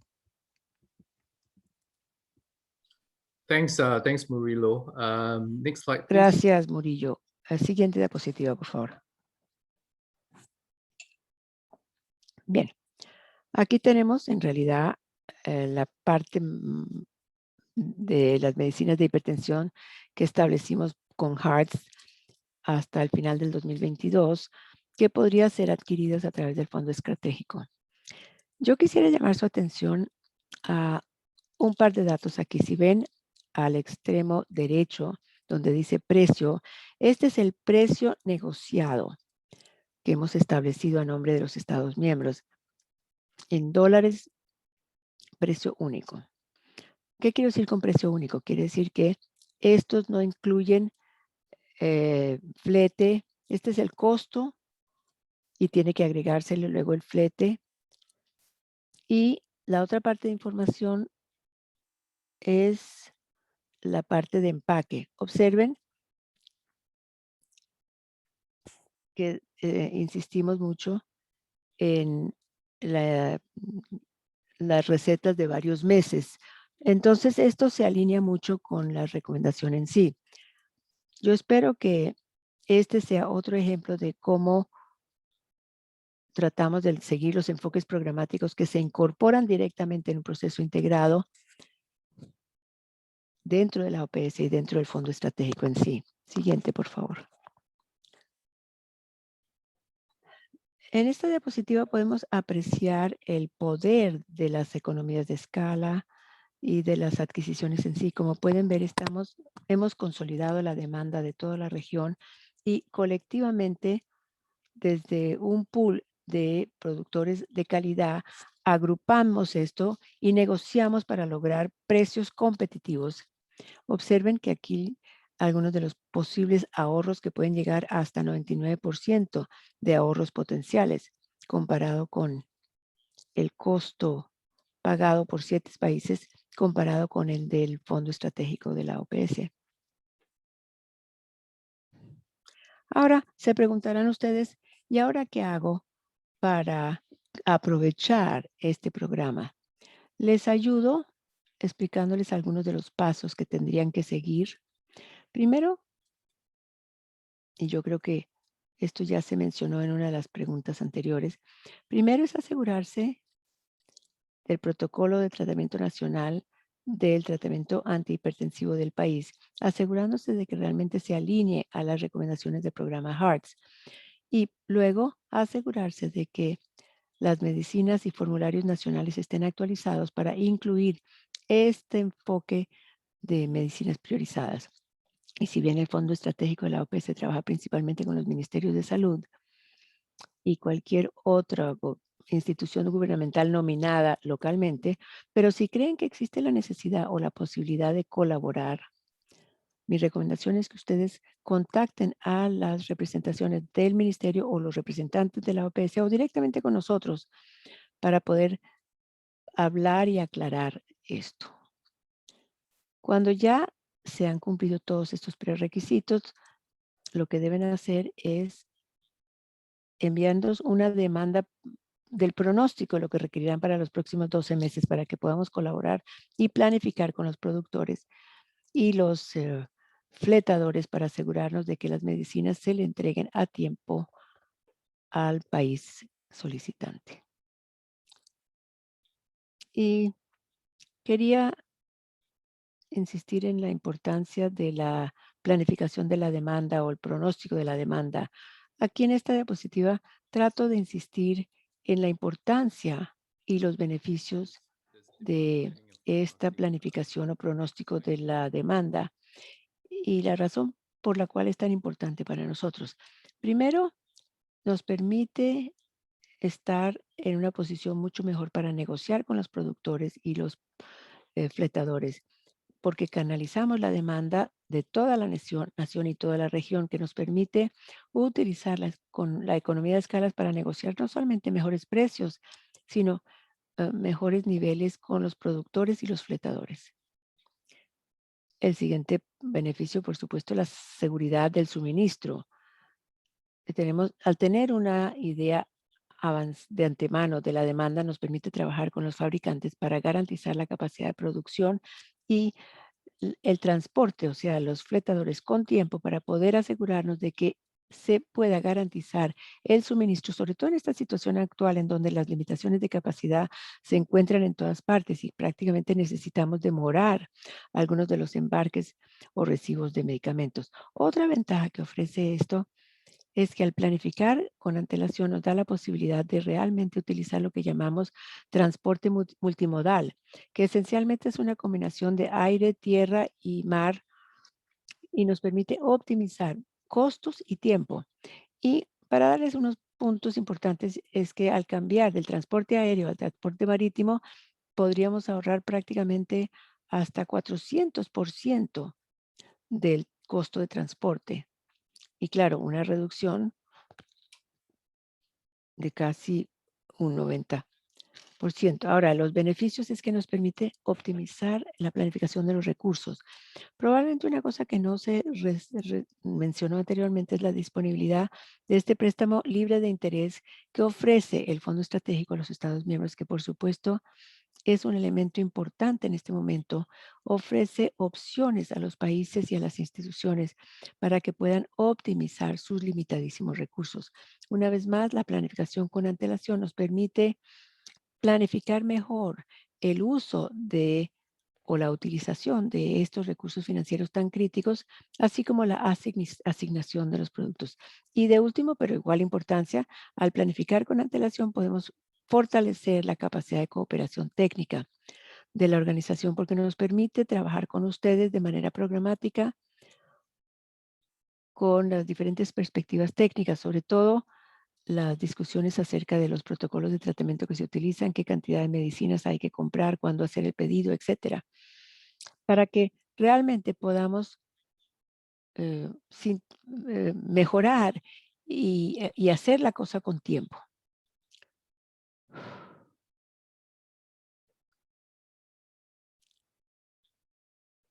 Y ahora le voy a dar la palabra a mi colega del equipo de adquisiciones, quien nos hablará de cómo el Fondo Estratégico garantiza la competitividad y la transparencia de los recursos internacionales y de licitación para que realmente podamos ayudar a los Estados miembros a lograr lo mejor y el resultado más óptimo de las fuentes y de los recursos. Gracias. Sí, adelante. Perfecto. Bueno, un placer. Buenas tardes a todos. Ya llevamos muchísimo tiempo empezando, desde que empezamos a trabajar en la iniciativa HERS, y es un placer estar con ustedes. Algunas caras son familiares, otras son nuevas, pero de alguna manera pues es un placer poder finalmente poder presentar los acuerdos a largo plazo, un poco el proceso que hemos hecho, y como muchos de los participantes que están también tienen unos antecedentes y tienen la capacidad de poder acompañar toda la parte de compras y entenderlo. Les vamos a explicar cómo hemos llegado, ¿no? Cómo se ha llegado a establecer estos acuerdos a largo plazo que tenemos ahorita mismo ya vigentes, ¿no? A partir de la demanda que se creó de 6 países que participaron, entre ellos Argentina, Chile, Cuba, Panamá, México y Trinidad y Tobago, con estas cantidades establecimos una demanda estimada para poder salir y poder hacer algún tipo de engagement, ¿no? de poder identificar proveedores potenciales. De ahí lo que el equipo de PRO y con la colaboración también del equipo de calidad, Murilo y los demás, vimos cuáles eran aquellos que potencialmente cumplían con nuestra elegibilidad, de los cuales se hizo una lista corta de 48 proveedores, 48 fabricantes a nivel internacional que fueron identificados, que tuvimos algún tipo de comunicación informal para explicarles que esto se iba a publicar. También participamos en 2 o 3 foros, algunos de ellos en Europa, otros en la región, donde explicamos que la OPS iba a estar licitando una serie de productos alineados con la iniciativa HERTZ. Se publica la licitación internacional y como parte de la licitación hay un periodo donde podemos, es una plataforma abierta donde podemos invitar a los proveedores que expresan interés, donde se van a clarificar todas aquellas preguntas. En este caso hubo más de 50 personas que estuvieran conectadas representando a la industria para entender cómo habíamos llegado a esas cantidades, cómo va a ser el proceso, qué países participaban, si había alguna limitación, cuáles eran las restricciones, los términos de pago, los términos legales, etc. Una vez cierra la licitación, ya no hay más comunicación y todas esas preguntas que se hacen se comparten luego con las respuestas a todos aquellos proveedores que han expresado interés. Cuando cierra la licitación se recibieron 73 ofertas que incluían la parte financiera y la parte técnica. Murilo les contaba cómo se evalúa primero las propuestas técnicas, las propuestas que no pasan técnicamente no las abrimos, no consideramos los precios ofrecidos, solo aquellas que presentaron toda la parte. Después de la revisión tanto técnica como financiera, hacemos la evaluación final, de los cuales se seleccionaron 20 productos de 9 proveedores que entendíamos que era el valor por dinero. Y el valor por dinero no solo se mira el precio del producto, sino que también se tuvo en consideración el lenguaje, la capacidad, si había cantidades mínimas, cuál era la localización del proveedor, si tenía a lo mejor algunos ajustes en el lenguaje, multilenguaje, y los términos y condiciones que eran aceptados por ellos. Ya estos 9 acuerdos a largo plazo por los 20 productos están establecidos y estamos listos para poder responder a las necesidades de los Estados miembros. En base a esta demanda y en línea con lo que decía el doctor Pedro, lo que esperamos es que esto va a ser un proceso también que va a ser ágil, y si realmente hicimos estas condiciones se han podido obtener con 6 países y ahora que tenemos 16, si los países van promoviéndose, van solicitando y vemos que hay mucha más demanda, vamos a ir identificando a nuevos proveedores donde entendemos que incluso las condiciones puedan ser mucho mejor por la economía de escala. Siguiente. Esto era solo para explicarles un poco, sobre todo a las personas que están atendiendo de la parte de adquisiciones, un poco cómo trabaja la OPS y cuál es el procedimiento para establecer un acuerdo a largo plazo. Desde el departamento de compras, ¿cómo vamos a apoyar en esta iniciativa? Pues la parte de inteligencia de mercado. Estamos siempre atentos en nuevos proveedores, cómo está funcionando, cómo está yendo, si hay posibilidades de obtener mejor valor por dinero. También tenemos decidimos una estrategia de adquisición. No en todos los casos se hace una licitación quizá como una licitación internacional. También en algunos casos identificamos que hay productos que quizá hay restricciones, hay patentes y la estrategia de adquisición es distinta. Una vez ya tenemos toda esa inteligencia de mercado, se hacen las licitaciones, que puede ser una ITV o una solicitud por cotización, dependiendo del valor, del tipo de productos, de la cantidad de productos, de la cantidad del mercado que haya interés. Cuando ya establecemos los acuerdos a largo plazo, a respuesta de los países ya por cada país con las cantidades indicadas, hacemos estimados de precios formales donde se detalla el estimado, el producto, el origen, el etiquetado, la vida útil, los costos de flete y seguro, como indicaba Chris, y el valor total que hay que transferir. También acompañamos la logística. Una vez se coloca la orden, la parte del grupo de compras va a darle seguimiento hasta que llegue al aeropuerto que se ha decidido. Puerto o aeropuerto, dependiendo de si es un embarque aéreo o un embarque marítimo.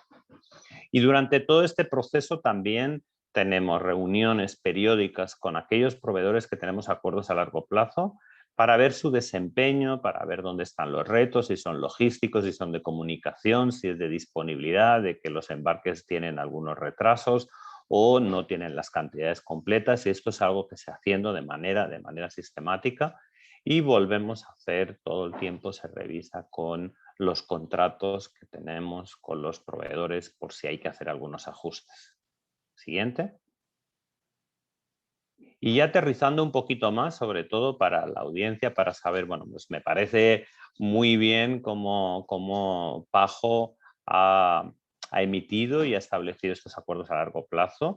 Me siento conforme con este acompañamiento, pero ¿cuál es el proceso que debo de hacer que comentaba Chris, ¿no?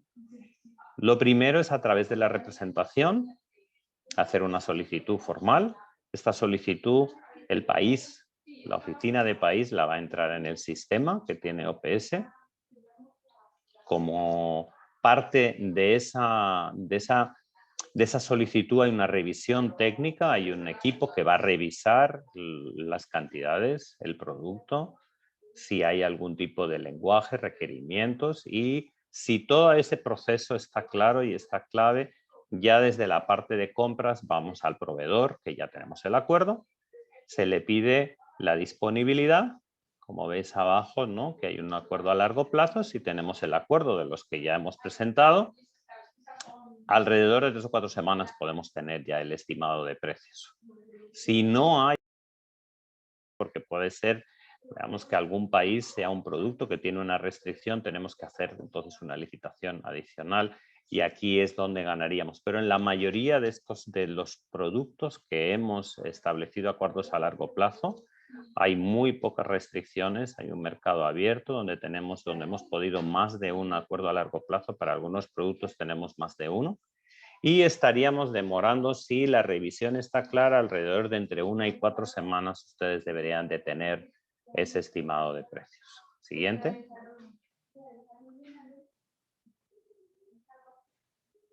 Este estimado de precios, a través de la representación, se va a compartir con las autoridades que han solicitado.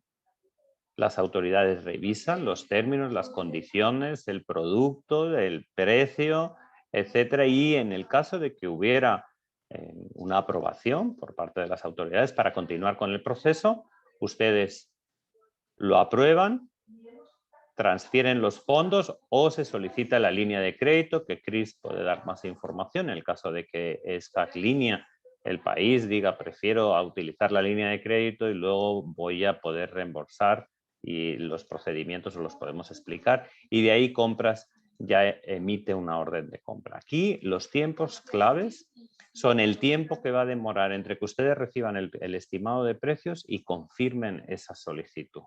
Si está dentro de la validez de estos 30 días, ahora con COVID, algunos proveedores, aunque los precios del producto están garantizados hasta final de año, sí es cierto que por el impacto en la logística de COVID vemos muchos cambios y algunos proveedores solo garantizan los costes de flete y seguro por 1 o 2 semanas.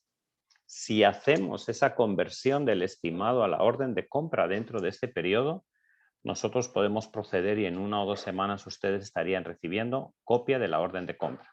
Si ese estimado está en el país por aprobación más tiempo de la validez de ese estimado, hay que volver al proveedor para confirmar que esos precios, sobre todo de flete y seguro, siguen viables. Si el producto está disponible, si el producto está en stock y lo tienen en stock, entre 2 y 8 semanas ustedes deberían de tener el producto en el aeropuerto o en el puerto indicado. El país solicitante tiene que hacer la nacionalización y tiene que correr pues, con todos los gastos de nacionalizar y del transporte hasta los almacenes centrales del país.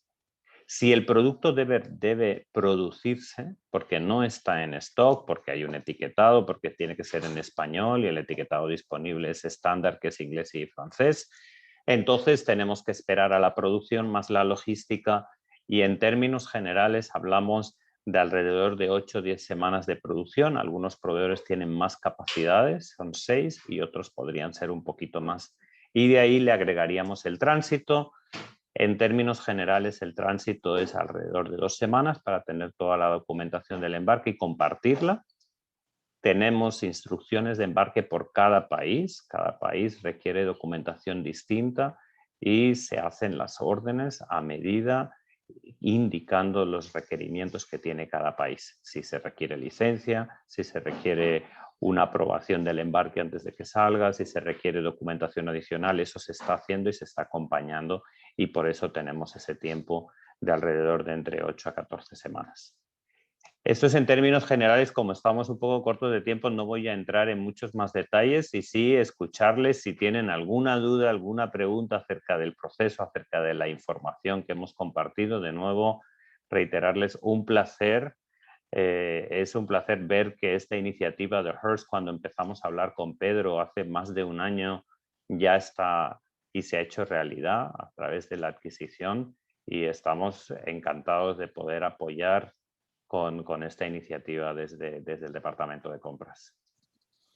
Muchas Excelente, gracias. excelente Jordi, y excelente Marino, Freitas, Murillo, y muchas gracias Chris por esta segunda parte, que es el complemento. Yo estoy mirando el chat y mirando las preguntas, y se imagina, es una locura. La gente me pone por el WhatsApp, yo estoy tratando de capturar las preguntas, pero la gente está diciendo, finalmente tenemos los medicamentos allí, ¿no? ¿Verdad? Porque me estaban comentando de algunos países que decían, mira, nosotros teníamos el protocolo, habíamos puesto todos de acuerdo, todo salió de maravilla, comenzamos y se nos acabaron los medicamentos.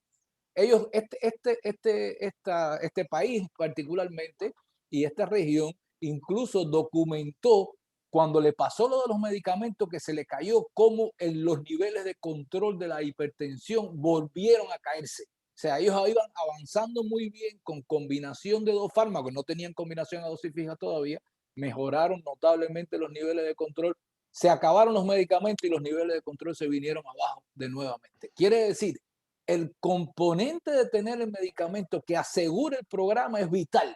Es tan vital como tener el protocolo, ¿no? Y aquí en HARTS, como Jordi ahora recordaba, mira, nosotros hemos hecho la tarea. La tarea quiere decir, hemos evaluado la evidencia, ¿correcto? Luego, escribimos una metodología de cómo los países puedan adoptar los protocolos. Luego, entrenamos al personal de la atención primaria de salud. Luego, abogamos con los políticos y los decisores de por qué es importante que el programa se pusiera a ese nivel. Y en último lugar, hemos concretado un acuerdo a largo plazo para tener medicamentos. Yo digo esto muy importante, de calidad a precios competitivos. Esto de calidad no es menor. O sea, de calidad da una seguridad de que lo que estamos haciendo es con la mejor calidad y siguiendo las mejores prácticas. Y esta es otra dimensión de HART que es muy importante, que la doctora Conner se estaba refiriendo al principio en la mañana, cuando comenzamos el webinar, ¿no? Pero es un tema muy importante, que es el tema de equidad. Algunas poblaciones muy vulnerables, sin acceso a los recursos, siempre tuvieron una farmacopea muy limitada. Quiere decir, los medicamentos que iban sobrando, los más baratos, no necesariamente los de más calidad, y por supuesto ese grupo requería mejores niveles de control de presión arterial y eran más vulnerables y no lo estaban recibiendo. Y tener un algoritmo simplificado también ayuda a este tema. Así que no nos queda más remedio que ir cerrando. Yo le voy a sugerir al equipo del Fondo Estratégico y al equipo de PRO. La gente está visitando bastante la página web de HARTS, que pongamos allí los vínculos a los mecanismos de PRO, porque ahora van a venir un tsunami de preguntas, correcto, ¿no? Que nosotros no vamos a poder responder todas, pero yo creo que ustedes están poniendo las claves aquí. La visión del programa es mejoremos los niveles de control de hipertensión. Si lo conseguimos, vamos a reducir el número de eventos y el impacto, la carga de enfermedad cardiovascular, que es con diferencia la primera causa de mortalidad y discapacidad de esta región. Podemos decir entonces, hay más medicamentos posiblemente en los países que los que necesitamos ahora mismo, más variedad de medicamentos que los que necesitamos para tener un problema efectivo, algunos de esos medicamentos definitivamente no los necesitamos más. Esa es la otra cuestión que tenemos que decir muy claramente.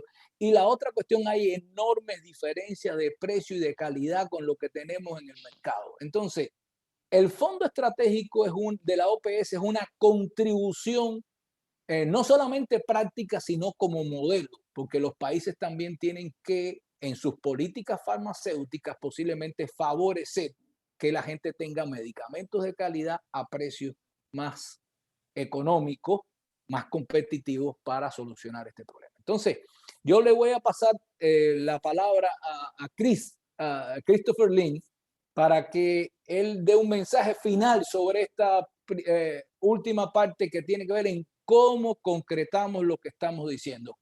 Chris, over to you, please. Thanks, Pedro and Khalid. Muchas gracias, Pedro. Este es solo el comienzo. Hemos demostrado que este es un buen sistema. Hay otras organizaciones que están interesadas en participar en el programa desde el punto de vista del fondo estratégico. Queremos hacer énfasis en 3 aspectos: acceso, disponibilidad y asequibilidad de medicinas de calidad. Entonces, estoy incluyendo también en el chat el enlace al fondo estratégico para aquellos de ustedes que quieran saber un poco más del trabajo que realizamos. Y por favor, si tienen preguntas, inquietudes, pueden contactarse con nosotros para nosotros tenemos la información. De nuevo, muchas gracias por su atención y por su colaboración. Y de nuevo te regreso la palabra, Pedro. Muchas gracias, Chris. Jordi, me hacen una pregunta. Mira, dice, ahora tú dijiste que teníamos 6 países que habían mostrado su intención de participar en el mecanismo del fondo. La pregunta es, ¿qué pasaría si más países participan? ¿Eso significa necesariamente que podemos tener aún precios más competitivos? Por favor. Efectivamente, por eso yo creo que el mensaje que Chris enfatizaba en la demanda.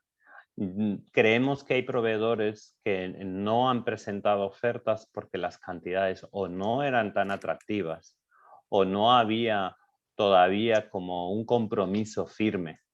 Pero si podemos realmente hacer una planificación de la demanda clara, también estableciendo algunos tiempos de entrega, entendiendo mejor las necesidades. Como bien has dicho, no hace falta tener 80 productos. Pensamos que con esos 20 tenemos cubierto a una cantidad muy grande de la población que requiere antihipertensivos. Podemos conseguir mejores condiciones, podemos conseguir, yo creo que mejores. Y cuando decimos mejores precios, yo creo que es importante que hablemos del precio. Porque el precio en sí, yo creo que tenemos que hablar de más valor por dinero, ¿no? Porque no es tan solo poder ahorrar X centavos. Primero, calidad garantizada. Y creo que eso es un punto claro que Murilo ha enfatizado en cuál es el proceso que tenemos. Sabemos, cuando hemos hecho estudios de mercado, que hay productos más económicos, pero no siempre con la calidad garantizada. Entonces, empezamos por ahí. Lo segundo es que el más valor por dinero significa tener unos tiempos de entrega cortos, tener el lenguaje en español. Conseguimos a veces precios mejores, pero el proveedor tiene unas cantidades mínimas de lote. Por lo tanto, conseguir etiquetados en español o en español en inglés es un reto. Que tengan capacidad logística, que tengan experiencia en la región, que tengan oficinas para acá, que tengan una capacidad de poder responder a nuestras necesidades. Y si podemos tener no tan solo de estos 6, sino de estos 16 o los que vengan, estamos muy confiables en que vamos a poder atraer a mucha más industria. Incluso tenemos una presentación que no cumplió con la elegibilidad, pero que están dispuestos a registrarse en una agencia reguladora de referencia. Pero nos preguntaban ¿cuál es la cantidad que la OPS va a adquirir durante los próximos 2 años? Ese es el tipo de información que nos va a ayudar si tenemos una demanda bien clara para que los proveedores empiecen a hacer también sus registros en las agencias reguladoras de referencia que tenemos, que eso hace una diferencia increíble en el mecanismo de cooperación que es el Fondo Estratégico. Excelente, excelente. Bueno, yo creo que estamos llegando al final, no tenemos otra. La ventaja de esto que, miren qué interesante, hemos mantenido una audiencia estable, no se ha ido nadie de la sala. Esto, más de 200 personas están escuchando el webinar desde que comenzamos. Podemos decir ahora mismo, tenemos un protocolo, tenemos una metodología de hacer protocolo inspirado en el modelo de Hartz. Tenemos una lista de medicamentos esenciales y una lista de medicamentos y de precios del Fondo Estratégico de Medicamentos. Tenemos 16 países implementando una iniciativa. Yo creo que estamos en condiciones de poder seguir y esto nos va a servir de modelo y lo voy a anticipar. Esto es un reto para los colegas de Chris, de Jordi y Murillo, que tiene que ver con los devices. Cuando entremos en el tema de los devices, porque no lo vamos a dejar pasar, sí, ese es otro tema de los que estamos con una necesidad tremenda. Y yo le prometo a la audiencia que esto lo vamos a traer en algún momento de nuevo, porque ese es otro de los temas. Quiero pedirle a todos los panelistas y a todo el equipo que está participando que enciendan sus cámaras y tomemos la foto de familia de este webinar. Todos los que puedan y quieran puedan participar aquí, enséñennos su cámara y podemos entonces tirar la foto de familia.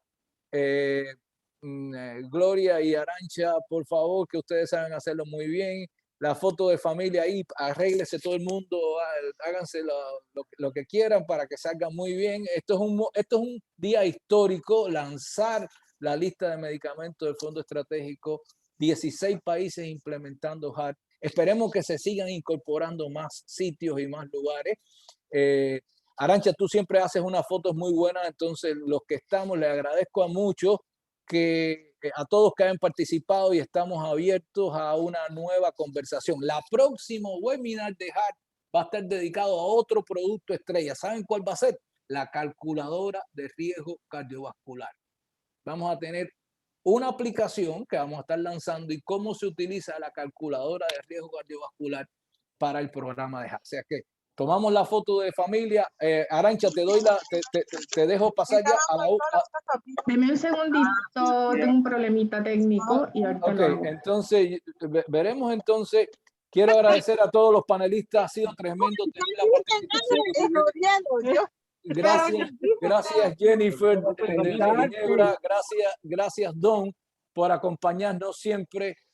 Gracias Cris, a tu equipo por todo lo que significa. Si alguien tiene dudas de trabajo interprogramático, yo lo invito a que venga a esta sesión a ver cómo hacemos trabajo interprogramático y cómo se hace, cómo coordinamos en función de poder apoyar a nuestros Estados miembros. Ahí está el equipo de HART también. Tenemos nuevos integrantes. Vieron dos caras nuevas que son Libardo y Ángelo Gamarra, que también están participando. Bueno, en fin, este es nuestro equipo. Quiero saludarles a todos, al equipo administrativo que está detrás de este asunto, que es poder tener hoy un webinar de esta calidad. Muchísimas gracias, que tengan muy buenas tardes, muy buenas noches o muy buenos no sé qué ya, porque estamos en cualquier parte. Así que es un placer de nuevo encontrarnos con ustedes. Próximo webinar dedicado a la calculadora de riesgo cardiovascular, que también estaremos lanzando como una aplicación para teléfonos, para desktop, utilizando las nuevas tablas de riesgo de la OMS. Muchísimas gracias y nos vemos en una próxima edición de este webinar. Gracias a todos. Hasta luego. Gracias. Bye. Saludos a todos, buenas tardes.